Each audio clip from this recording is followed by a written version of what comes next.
Well, welcome everyone to this first of the new national webinars ATSE is organising. ATSE has recently moved its base to Canberra, and so this is the first webinar co-organised with the ACT division of ATSE, and I'm the events organiser, current events organiser for the ACT division, Andy Shepherd, and I've got Helen Clue, who's also an ATSE fellow from the ACT, helping me co-moderate this session. Really exciting session, I think, on climate change mitigation and adaptation. I want to start by acknowledging that we're gathered for this meeting from different places from around Australia. And I'd first like to acknowledge the traditional custodians of the lands on which we're meeting. I'm joining you today from Ngunnawal country here in the ACT. And I want to pay my respects to elders past, present, and any Aboriginal and Torres Strait Islander people who are joining us for this meeting today. As we share and discuss our knowledge and practices, we acknowledge the deep knowledge forever embedded in the custodianship of this country, and acknowledge the significant, in this particular instance, the significant importance of climate change in terms of being able to manage the on-country health for our Indigenous peoples and all Australians. So this is the first, as I say, of the national webinars around climate change. The other areas we'll be covering in the near future are enhancing research, collaboration, translation, and commercialization, exciting and educating young people in STEM, and helping Australia get technology ready. So today's webinar will focus on Australia's contribution to the global challenge of climate change through policy, technology, and collaborations. And through this presentation, you'll hear from leading climate change experts, Dr. Jackie Brown and Professor Mark Howden, who are ensuring Australia is contributing to a global climate solution. Professor Mark Howden, who'll be talking first, is the director of the ANU Institute for Climate, Energy and Disaster Solutions at ANU, and a vice chair of the Intergovernmental Panel on Climate Change, the IPCC, and he's worked on climate variability, climate change, innovation and adaptation issues for well over 30 years, in partnership with many industry, community and policy groups, by both research and science policy roles. And the second speaker, Dr. Jackie Brown, is the Research Director for the Climate Science Centre at CSIRO's Ocean and Atmosphere Business Unit. Jackie's research has spanned tropical oceanography, climate projections, fisheries, high-resolution ocean defence tools, and seasonal atmospheric processes in Australia. So two wonderful speakers to take us through this session. Just a couple of housekeeping points before I pass it on to Mark to open us up. So please be aware that this meeting is being recorded, and we will be publishing the meeting on the Academy's YouTube channel. We also strongly encourage you to think of and post questions for the question and answer session after the two 50-minute presentations through the question and answer function on the Zoom system found in the Zoom ribbon. And we also encourage you to actively vote on questions that have been put in that system, because your voting will help us prioritize which questions to focus our attentions on in the probably limited time we have available. And Helen will take over to lead the question and answer session. So thank you all for joining us. I will now hand over to Mark to commence proceedings. Thank you, Mark. Thanks very much, Andy, and thanks for ATSE for having us here today on this topic. So I'll just share my screen and then just work from that. So hopefully you can see a full screen.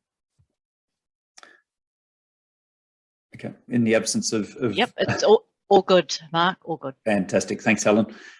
So today I'm talking about sort of climate change, international cooperation and climate change policies, and how research may fit into that, and the changes that may be needed.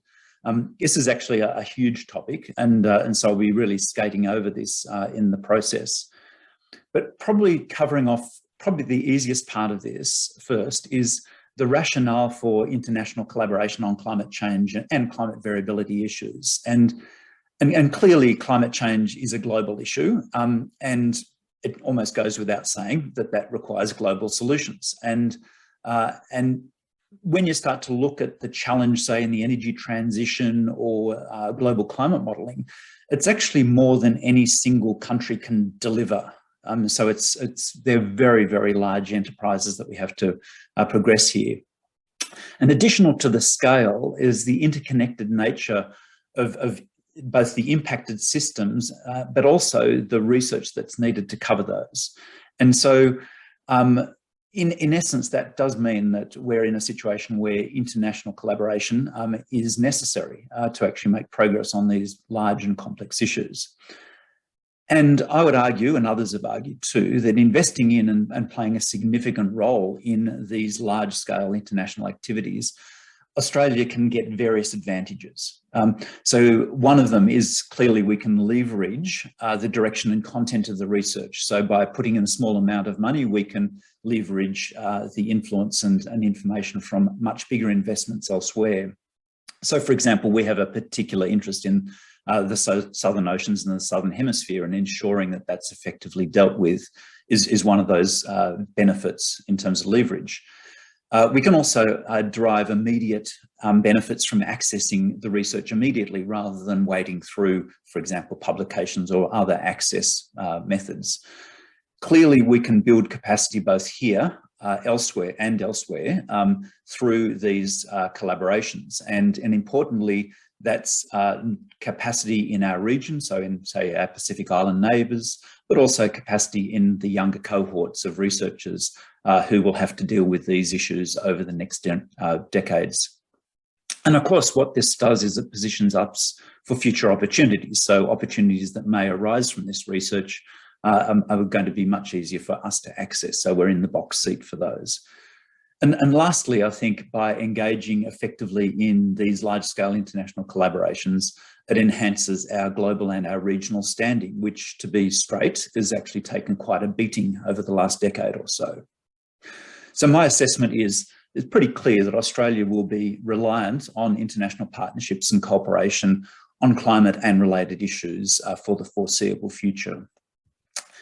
And in this slide, just to give you a bit of a feel for the scope and scale of this, this is essentially a bit of a cartoon of what the global observing systems look like in relation to climate. And you can see that there's many, many different elements to this. And by engaging in this system and contributing things that we're particularly able to have competitive advantage on, we can leverage off this massive investment made by others. So that's a key rationale for why we should engage in these large-scale international collaborations. So I've also listed a series of these here, and without going into any great detail, there's collaborations like the Intergovernmental Panel on Climate Change, of which I'm a part.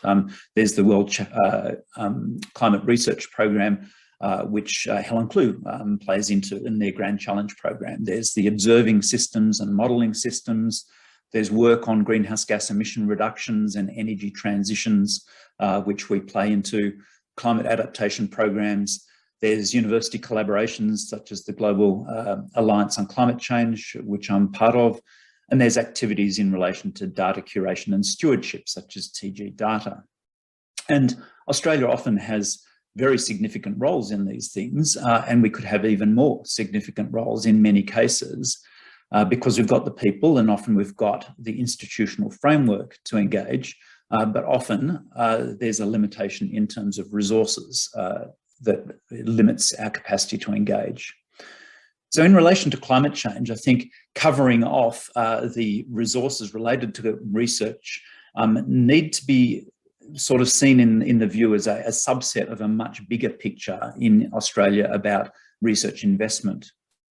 So what I've got up here on this graph is the percentage of expenditure on R&D expressed as a percentage of GDP. So we can see that going back to the 70s, and we can see particularly in recent years a significant decline in our research investment from government sources.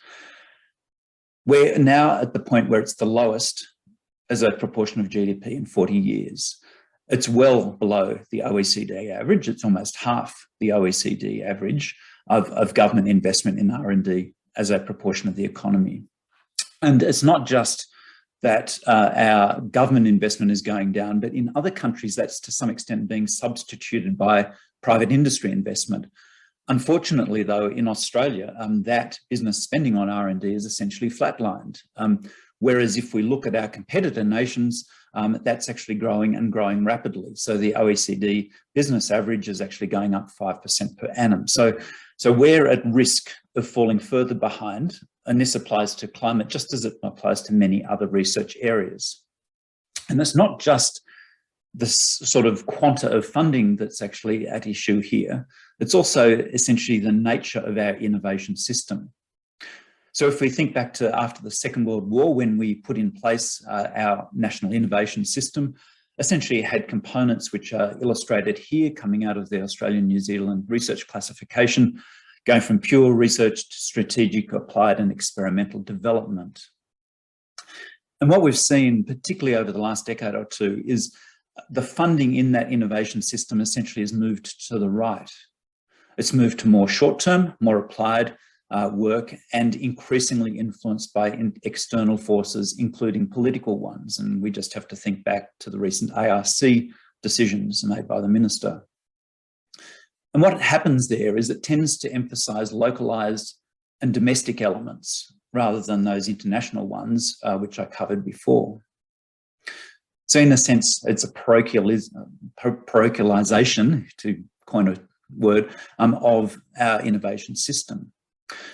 As well as that, we've had a breakdown of essentially the locations of institutions in the innovation systems. So when we set up this innovation system, essentially say universities were the ones who are primarily doing the basic research. And what we have now is a situation where most institutions that are still around actually do work right across the spectrum. And what that does is it tends to generate competition rather than collaboration, and it increases transaction costs for those people operating in the system. So as a result of these various changes, it's not a surprise to me that we've actually got a really significant decline in our standing as an innovative country. So if you actually look at something like the Harvard Innovation Index, we've actually gone down very significantly, and we're now ranked 86th in the world. And this impacts on all sorts of research, including that research on climate change. If we want to take a view of what's happening in terms of climate change research, though, we have to move beyond that categorization that we used in the research classification I showed you just before. And one example of how to do that is thinking about technology readiness levels. So that research classification goes up about halfway up this technology readiness spectrum, but clearly there's research that happens well beyond the experimental development phase, where you've got prototyping, integration of systems into commercial delivery, and making things ready for the market. And of course, there's research that happens even after things go to market. And so research is actually more broad than just in that slide example I showed you before. So if we think about that biggest spectrum of research, which is necessary because climate work occupies that bigger spectrum, what we see is, again, things being pushed towards that application end of the spectrum. At the same time as though we have a case where there's, I think, a very strong case that we need to have more and more effective emission reduction solutions so we can have prosperity from our energy transition. And we need more and more solutions in terms of climate adaptation because of the rate and scale of climate change we're already seeing. So how are we going as a nation in relation to that? So how is our research matching up against need? So what I did was a very subjective assessment of how this lines up for three different categories. For climate science, that's looking at the oceans and the atmospheric dynamics and similar things. Climate adaptation, which is responding to climate change, and greenhouse gas emission reduction. And I've given a sort of a very subjective assessment of where the essence, the relative funding is for each of those across those different technology readiness levels. So if we look at climate science, we've got still a fair bit of work happening in the sort of more basic and strategic domain. So we've got things like the Centre of Excellence for Climate Extremes and the NESP Hub, which is delivering on that. We've also got some work on the delivery end of the spectrum, the applied end of the spectrum, such as things like the Australian Climate Services. If we look at climate adaptation, we've got extraordinarily little work going on across the spectrum, except for some at the delivery end. So for example, DFAT programs delivering adaptation into some of the Pacific Islands.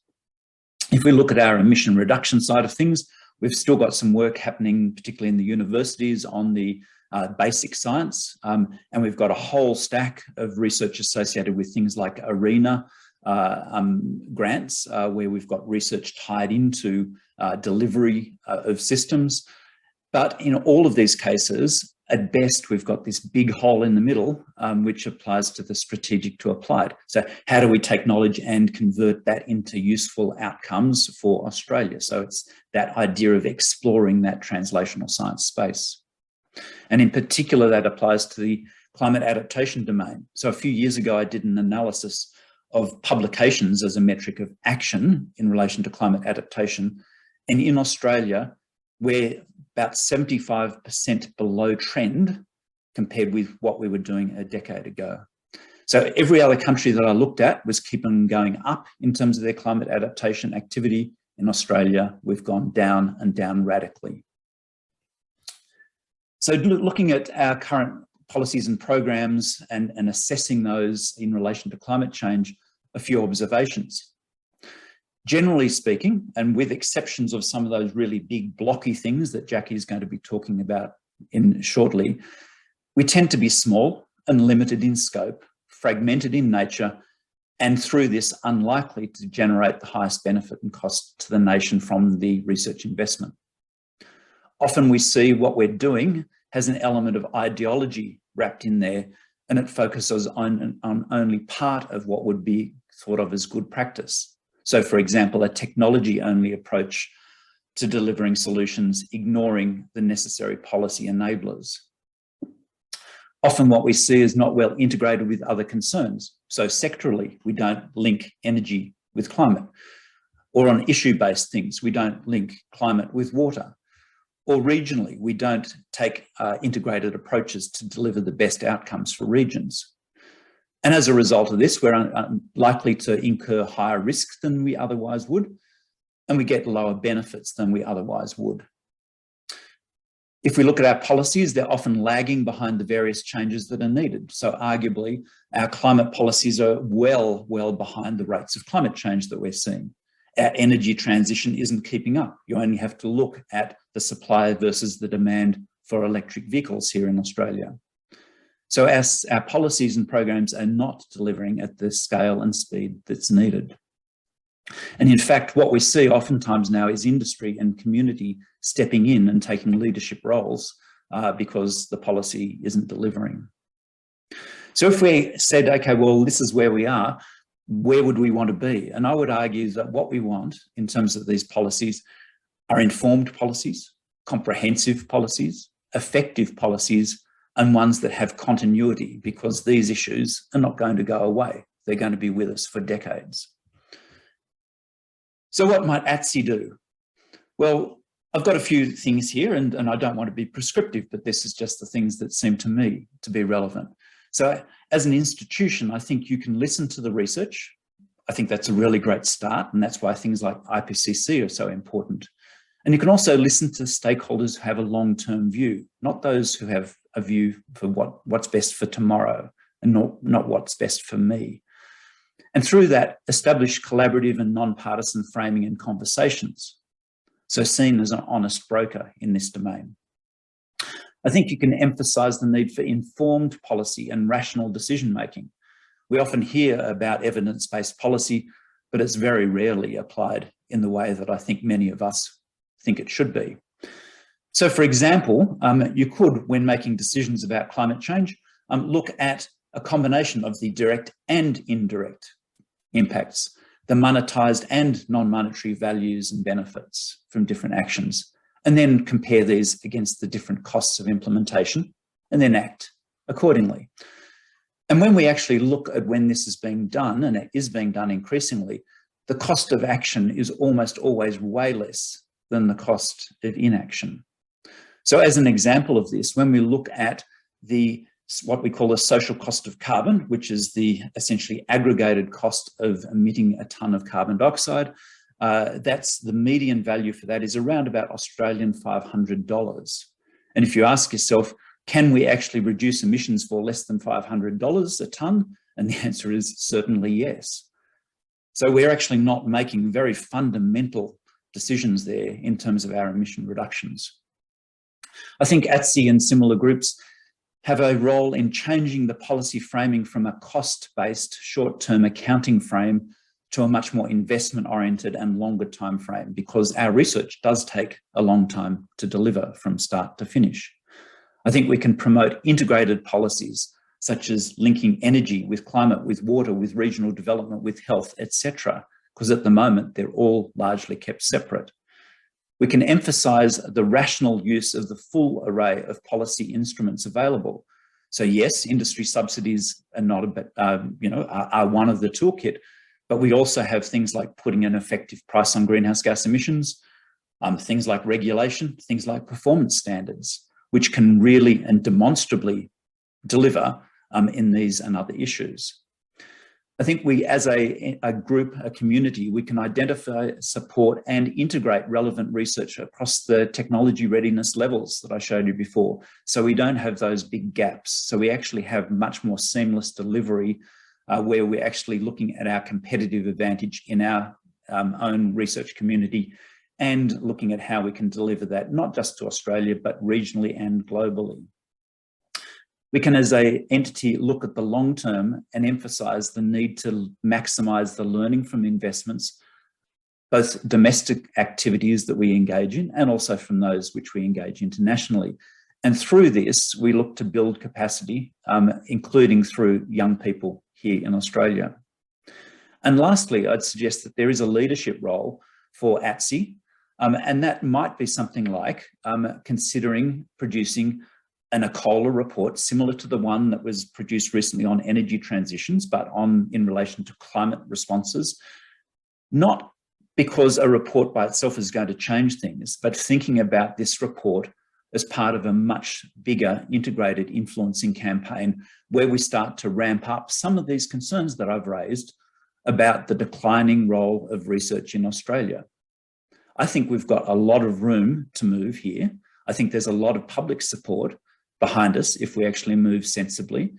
And I think this will put Australia in much better position for the future that we're heading. So at that, I'll just leave it and then I'll just hand over to Jackie to take the baton forward. Thank you, Mark, and thank you for the invitation to talk today. I'm joining you from the land of the Muanina people in Tasmania. I'm really pleased to be here and talk about the role of climate and what's happening in Australia. So Mark outlined a lot of the big challenges that we're facing at the moment. I'd like to take a different slant there and talk about what opportunities we do have, what funding is out there, and how we're using those to try and meet some of the challenges Mark has outlined. So I can get this to work. Here we go. Often climate's talked about in two parts, mitigation and adaptation. I'm going to focus on adaptation here, but if we were giving a larger talk about mitigation, my take-home message there would be it is too late to just reduce emissions. We have a far bigger challenge on our hands. We must remove the greenhouse gases from the atmosphere and we must lock them away permanently. Jackie, we cannot see your slide. Oh, really? Yeah, you're not sharing with us at the moment. My apologies, everybody. Let me see if I can make this work again. How about that? Yep, that's looking good. Super, thanks very much. So we must remove the greenhouse gases, but I'm going to focus in on adaptation through this talk. So how do we take what we know about climate, because we know so much, and actually do something with it? When I started my career 25 years ago, the job was to tell everyone that climate change is real, The job now, I mean, everyone accepts that now. The challenge now is to help people understand what to do with that information. And there's so much demand for this work. We have more work than we can do at CSIRO. The challenge is, how do we have the most impact with the resources we have? We have a limited amount of funding, a limited amount of people. How can we get the most bang for our buck here and really deliver in an effective and coordinated way across Australia? So we're in the danger of all competing with each other, like Mark outlined. So we need to work together, otherwise we won't be effective. And we also have a danger of rogue companies going out there promising to give people climate risk reports, which aren't necessarily sound. So I think there's a real role for CSIRO, the Bureau of Meteorology, and the universities to present that gold standard information. And for it to be the same information that everybody uses, because we don't want different climate reports to be based on different data and therefore not comparable.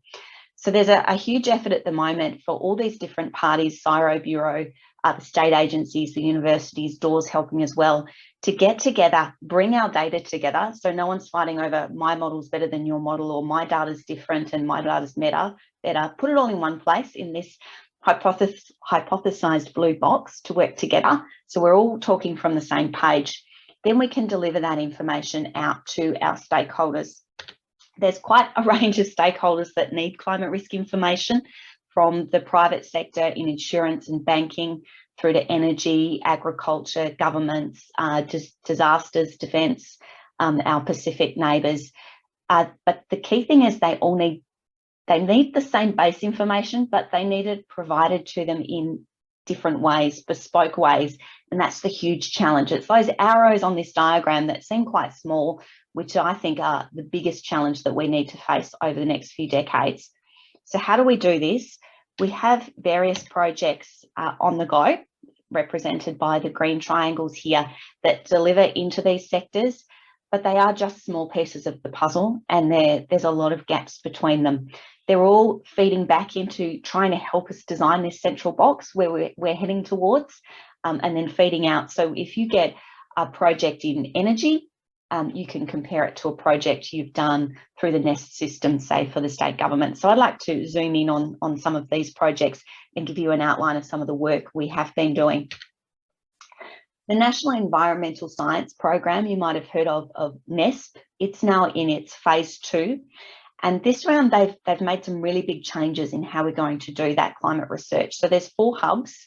CSIRO is involved in all 4, but we're leading the Climate Systems Hub with the Bureau and the universities and the state governments.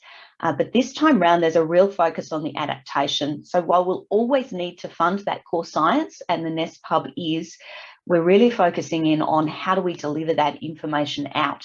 How do we make sure it gets used? One of the ways we're doing that is we've brought in the state governments to be the knowledge brokers for the hub, rather than just doing that internally. We know the state governments are the ones dealing with the challenges, so let's bring them to the table as we design the projects and help them actually deliver it. Another project you might have heard about is the Australian Climate Service.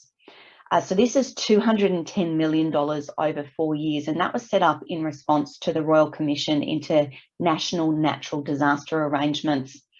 The unique thing about this one is it's brought together the Bureau, CSIRO, the Australian Bureau of Stats, and Geoscience Australia, because information is more powerful when you can bring it together. And it doesn't sound like rocket science. To bring data sets together is actually surprisingly very complicated, to get data out of different agencies into the same format, and integrate it together to answer particular questions. So actually, just back, this photo is really timely at the moment as we talk about floods. How do we deal with this sort of information? So there's a tactical and strategic part to the Australian Climate Service. The tactical part is, there's a flood now, there's a bushfire now. How are we going to deal with that? How are we going to help emergency management and NRRA deal with this problem? And there's various projects set up within the ACS to do this.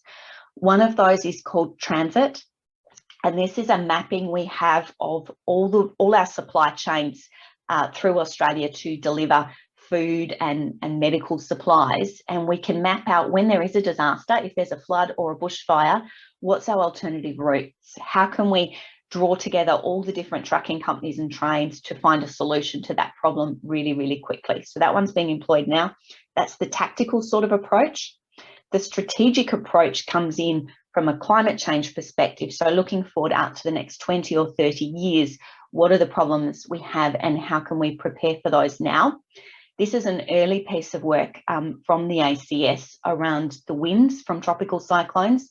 So if you just ask climate scientists to look at winds, they'll give you a map of where the winds are going to be strong. The power is combining with those other agencies to give you the risk, the hazard, the exposure, and the vulnerability to tell you, okay, this is where the winds are going to be strong, and this is where the buildings are, and this is where those buildings are vulnerable and are going to fall down with strong winds. And that gives you a very different picture on where you invest your money to build that resilience. Another fun one is the finance sector. This is very different when you've been a scientist delivering into public goods solutions to then think about, well, what does climate risk mean for all the companies and the banks and the finance sector and the insurance sector? And they definitely want to know what's in store for them over the next few decades. And there's regulations in place to ask them to do that. So we've been building something at CSIRO in partnership with the private sector. We've partnered heavily with Microsoft to design what is that solution for the private sector. Because as I said, it's quite different by stakeholder.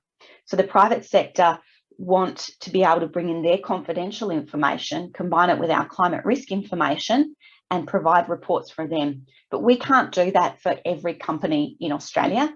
So we're trying to find the efficiency. What is the platform that they can come in and do their own calculations, but still know that they're getting the quality information that they need? Mark also mentioned a new project, Scitec for Climate, that's DFAT, CSIRO and ANU. This is to look at how we can help the Indo-Pacific region adapt to climate change and also reduce greenhouse gas emissions.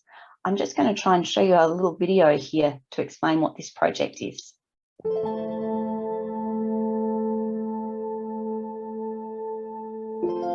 The Australian Science and Technology Climate Partnership will connect leading Australian scientists and climate specialists with partners in the Indo-Pacific.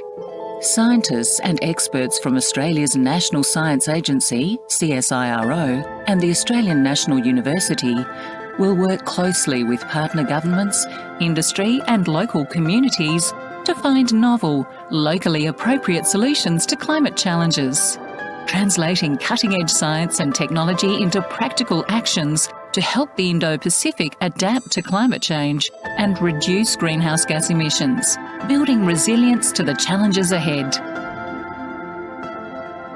Scitec for Climate is an Australian government initiative in partnership with the CSIRO and Australian National University.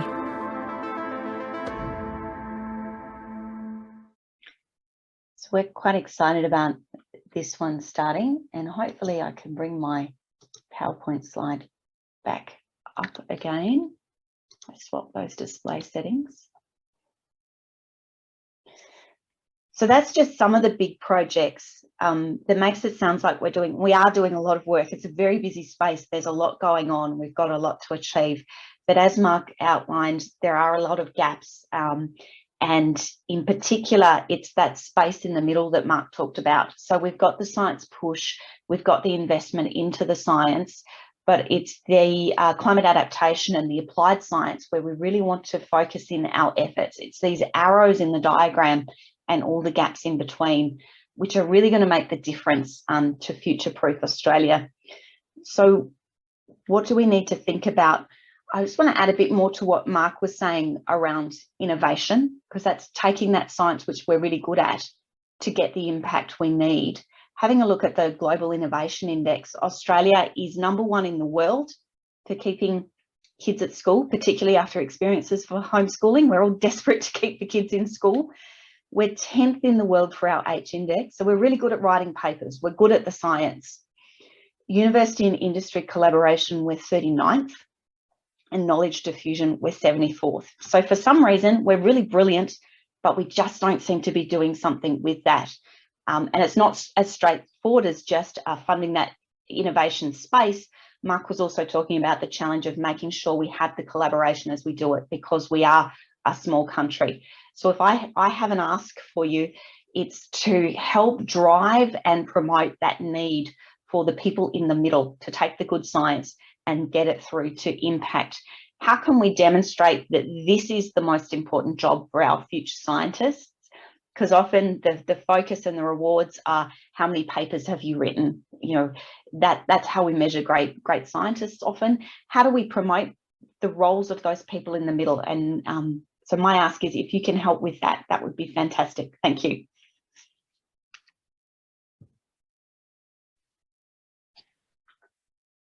Okay, thanks, Jackie. That was really, and thanks to Mark as well. So Helen Clue here is a co-moderator with Andy. So first of all, yes, let me really thank our two speakers for posing some challenges to the Australian innovation system and thinking about what role ATSE might play, and Jackie for also describing for us some of the new initiatives that are being funded so that we can get a picture of that landscape. So as I said, thank you for that. We do have a couple of questions both in the chat box and in the Q&A, and can I just remind all of the audience that it's best if you can put your questions in the Q&A function rather than the chat. So I'm going to go to the first question that is in the Q&A, which is from Sue Meek, and I really wanted to ask this one myself, so thanks, Sue. Which is, Jackie, you talked about this new initiative around the transit network. Is that actually being deployed at the moment in the current situation, which is creating huge supply chain challenges, as we know, Jackie? I believe so. I don't have numbers for you because people are a little bit too busy to come and report to me what's going on. But I know in past years with the bushfires, certainly transit was put in place and was one of the ways, not just to say, okay, use that road instead of this road, but to say, okay, there's a company over here that has nothing to do. Well, this company's taking food up to Darwin the other way, food down from Darwin to Melbourne. On the way back, instead of sending an empty truck, let's fill it with medical supplies. So it's the routes, but also the coordination of equipment and food back and forth. And I was told that they are busy helping right at the moment, but don't have the details for you. Okay. Thank you. I'm going to give Andy the chance to ask something next. Thank you, Helen. Yeah, so we've got another question. I'm scanning the chat as well as Q&A just in case, just to make sure we capture everything. And the question really, I think this one's for Mark, is how do we actually get government to listen and act more effectively around climate change, given obviously they're involved in large international commitments and discussions, but how do we get them to listen and act? It's a great question, Andy, and I think people have been scratching their head over this one for a while. And in Australia, we're pretty unusual, but not unique in the political polarization that we've got around climate change. So one of the ways I think we need to do is just ensure that our politicians actually hear the message from many different sources. If they just hear it from someone like me, it's easy to ignore. Even if they hear it from something like ATSE, it's still pretty easy to ignore. But when they start hearing it from industry and then from their constituency and from peak groups like the National Farmers Federation, that's when it starts to make a difference, where they just keep on hearing the same thing from people with very different perspectives. So my approach, and I actually apply this, is actually to engage on that much more systematic front and try to ensure that those messages actually do get through, but they don't necessarily get through my voice. They actually get through groups like, Farmers for Climate Action and others. And I think we actually have had impact through that. Thanks, Mark. And if I just pick up a comment that came in relation to this issue around the role for ATSE, I mean, do you think it's true, therefore, that ATSE should not just focus on trying to influence policymakers, but also provide concise and factual information to support, as you rightly described, the strong public support for this, for the need for greater response around climate change? Yeah, look, I think that's right, and some of the comments in the chat reflect this. I think there is a huge public demand for information and for action. So if you look at something like the Lowy Institute poll, which is done every year, so it's an annual poll, and they ask these questions, essentially 90%, that's 90% of Australians want more action on climate change, and they're not getting it. And so I think there is this huge unmet demand, and it's great opportunities for groups like ATSE to step into that with respected, trusted, and sensible advice. So maybe I'll pick up with the questions. So there is something in the chat about this role for ATSE and your suggestion, Mark, about, you know, maybe the a COLA could play a role. Of course, it's going to take a while for a report to be done, and I know you know that. If we were to think about something like this that brought the academies together, at least in that space, to, you know, stand up together and united and give a key message, apart from a report, what other sorts of things might we do, especially if we wanted to act more urgently? Is there something that we could do more quickly than a report? Yeah, and I guess, sorry to just, in thinking about this a bit, I'm conscious that you and I have been around a long time, Mark. There's probably a lot that we could draw on, is my point. I'm not commenting about our age. I'm commenting on the fact that these discussions have been going for a while. Is there some stuff that we could draw on early to get out early? Sorry, back to you. Yeah, look, I think there's a massive amount of information available, and so which can actually be, you know, put together with a very sort of concise and focused view of things, and so we don't have to necessarily address the whole issue. We can actually just pick out specific niches and address that. And so, for example, you know, I engage with Engineers Australia and talk about some of those options there.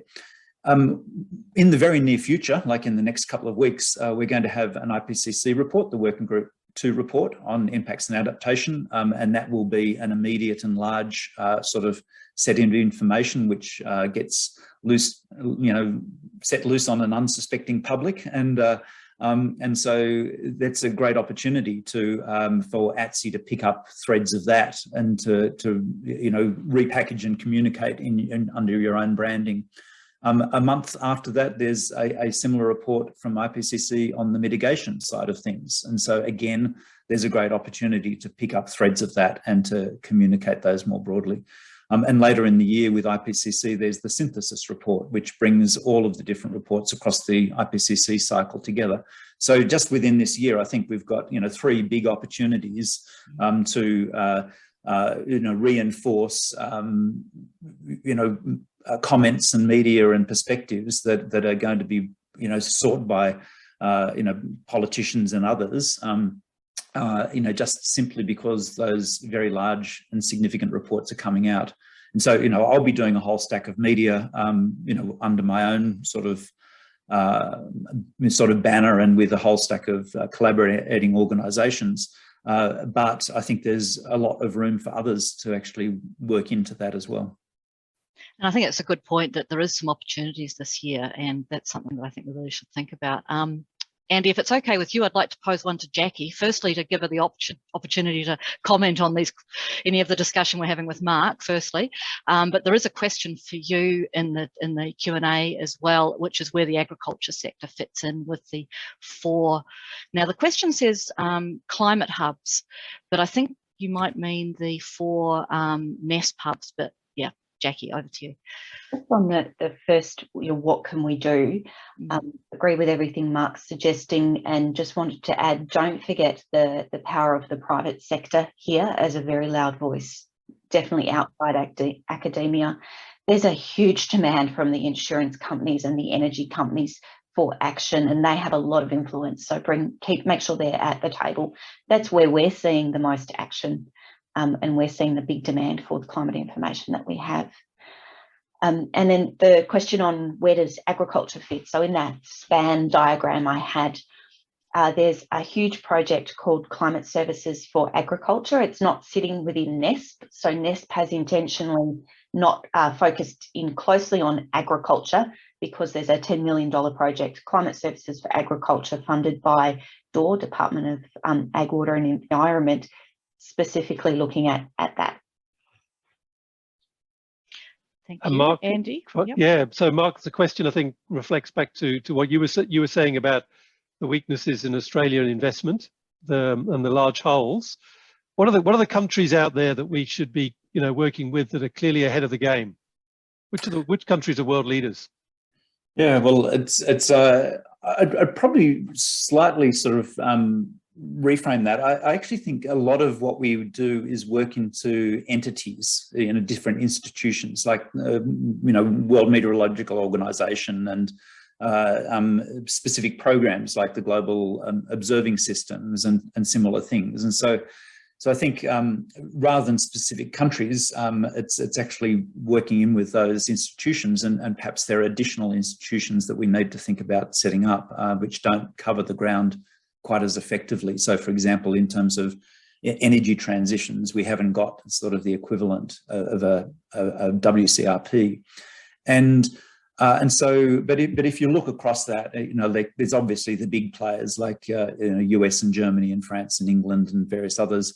Increasingly, China is a very significant player in the climate space, and then there's sort of niches which can be occupied, which are occupied by different countries. But and that's pretty much what you'd expect. So rather than sort of country bilateral sort of thinking, I think what we need to do is actually join in on these very big global initiatives where that's appropriate. It's not always appropriate. Thanks. And yeah, just a comment from me on that. I mean, I'm part of the WCRP and I know well their story. They've been around for 40 years or more. And the whole reason for starting out was recognizing that in the climate space, it was something that no individual nation or individual agency could attack, that needed to be a global or a world program. And you're right, Mark, I think there are other areas where that same thinking and framing is needed. So seeing as I've got the speaking stick, there's a question in here from Trevor Powell, which links to something I wanted to ask, and I'm going to put it to both of you to answer. So Trevor asks, are the way our science programs funded a barrier to the long-term strategic perspective and continuous activity that we require? Which is a good question. If I may, I'd like to have a second part to that, which I was wondering about, which is the way that our funding programs, I feel like there's almost an institutional problem that end up not incentivizing collaboration, not just across the research agencies, but the research agencies and the users and the private sector. And so maybe if you don't mind reflecting on both those dimensions, both sort of the institutional and also the way the programs are set up in terms of our longer term need for longer term funding. So whoever wants to go first? Jackie, do you want to go first? Or a curly question, and there's lots of parts to that. So we're of course, a science agency would say, oh, we'd like to not ever have to request the funding. We're just like a continuous pipeline and we could do whatever we liked with it. That would be the ultimate thing. I don't actually think that would be as effective as we might wish. But the longer term projects, obviously, where we can really dig in and make a difference.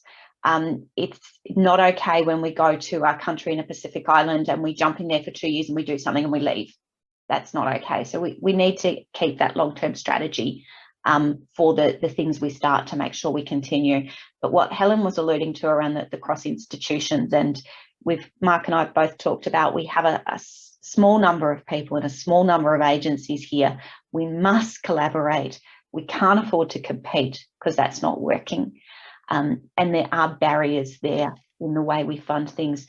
The ARC won't let some people in, but it will let others. CSIRO has some funding that we can't let the universities in. There's the state and federal challenge of money not flowing between them and who we partner with. So a lot of the headaches is just navigating that. So finding a way to get rid of those barriers would be a huge step forward in progress, so we could actually get the work done. I'll pause there and let Mark unpack. Thanks, Jackie. Yeah, Mark.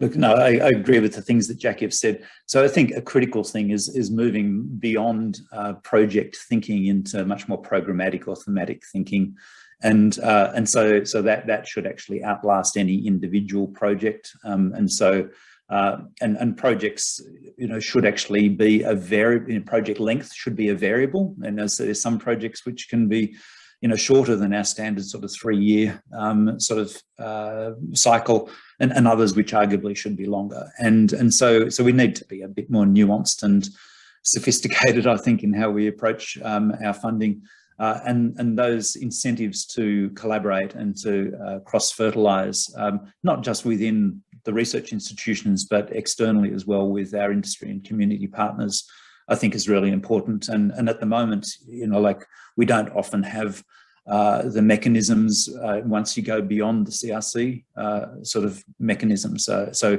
you know, often our industry partners are you know, brought in on a you know, an unequal basis, I think you could say. Yeah, and somebody, John Bell's asked the question about, doesn't the CRC program go part of the way to addressing Trevor's concern and perhaps even my concern?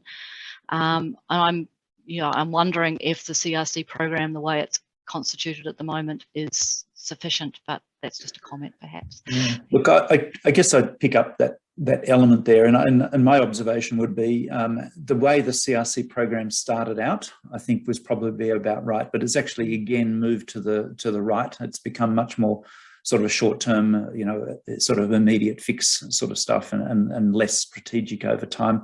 And of course, it's not a single thing, like it's a variation there, but I think there's a trend towards moving it. And the CRCP, you know, program is an example of that sort of thinking.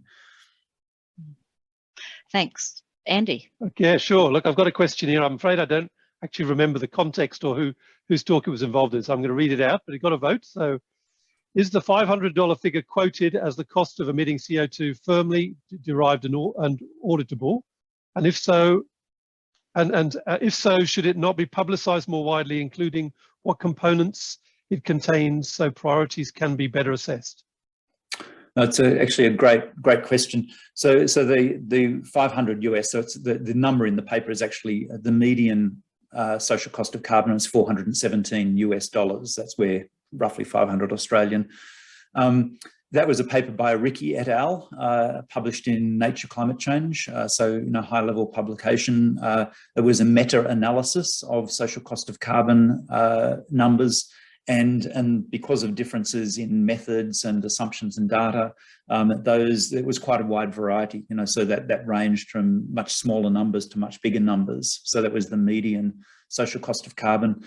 The Biden administration actually uses social cost of carbon in terms of, or is intending to use social cost of carbon in terms of policy decisions and program decisions.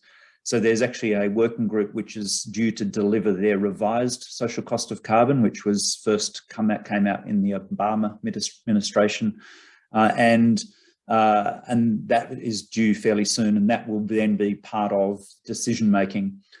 In the local jurisdictions, the ACT government, for example, uses social cost of carbon in its decision making as well, and so we are seeing these sorts of ideas starting to come into almost mainstream decision making in the policy and program domains in some places. Anything else from you, Andy, or do you want me to take the next one? Yeah, if you wouldn't mind taking the next one, Helen, where we're getting fairly close to the end now. Yeah, that's right. So there's no more votes, so I just have to choose between these two questions. So it probably comes back to the ECOLA discussion, but I didn't want to let it go past. So John Bell notes that, you know, maybe one thing we could do is an ECOLA Business Council roundtable, and I did think that had some merit. So, you know, any responses from either of you about something like that in this context of what we might do soon? Yeah, like I think from what I know, that makes sense. I think we do need to you know, have those sort of conversations because it brings equally valid but very different perspectives to the table. And what we often find is that there's a lot of common ground. Thanks. Jackie, did you want to add anything more? Just give you the chance. Thumbs up. Cool. So the last question, or you might want to ask it, Andy, that we've got at the moment in the Q&A is around a price on carbon. So I guess either of you can choose to answer this one, or both of you. What needs to happen with regards to a price for carbon in Australia, and what role will this play in driving change? And so. Well, I might pick that up because it's a very policy-oriented question and a toxic policy question at that. So as we know, the politics around price of carbon at the national level is extraordinarily toxic and very difficult currently for any of the major parties to really buy into that and progress it as a policy position. In my view, it will happen. It'll just take a while for this to work its way through our system, and that's There's a couple of reasons why. One is that it is clearly, according to almost every economist that's asked, the most effective and efficient way of actually driving down greenhouse gas emissions. And so we need efficient and effective solutions, policy solutions. People might not remember, but Australia actually had the first carbon market globally, and it was the biggest carbon market for a long period of time, and that was in New South Wales, and that got put to bed because of the promise from the Commonwealth that they were going to implement a carbon market at the Commonwealth level, and so we didn't need one at the state level. And so we actually have had this in Australia, and it's worked quite well. And internationally, as different countries and entities work through their carbon price policies, they tend to go down a few dead ends, and then they land on something that works well for their circumstances. And I think we're smart enough in Australia to work that through as well. So I actually think that we will end up with something akin to a price on carbon. It won't necessarily be a carbon tax or a full carbon market, but it will happen. And there's various proxy ways of doing that through the safeguard mechanism as a proxy cap and trade system.